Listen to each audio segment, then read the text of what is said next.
بسم الله الرحمن الرحيم رب زدني علما.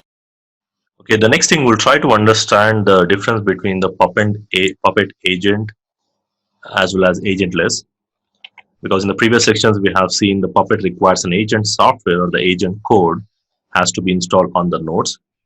So all the nodes must be supporting the agent software, and based on this agent software, it is going to communicate with the master.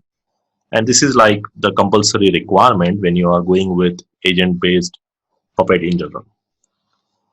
So as you can see here, Puppet typically uses this agent-based architecture to support or to talk to the devices. So all the devices need to have the agent software installed in that.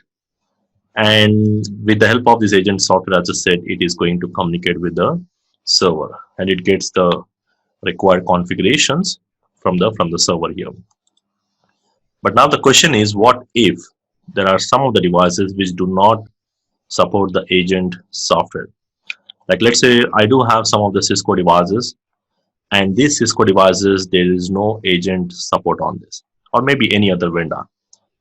But now the question is, without any agent, you're not able to communicate with the master, because typically you need to have an agent software must with the Puppet in order to talk, in order to communicate with the between the agent as well as the master.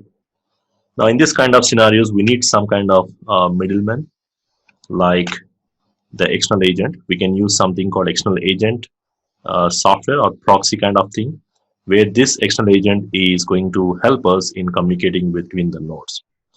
Now with the help of this external agent, we are ensuring that we can communicate between the non-agent as well as with the server. Okay, so that's what the Puppet is going to solve. So Puppet is going to support some kind of external agent option. So what you can do is you can have that external agent, and you can still use some kind of SSH. Even there is something called Windows Remote Management. These features which are natively supported on these devices, and this external agent is going to initiate those sessions which are natively supported here, and then this external agent will again talk back to the server. Now this is kind of alternative option, because when you go with the Puppet based automation tools, now you need to decide whether you want to go with the agent based or agentless. It totally depends upon your network design or the network support.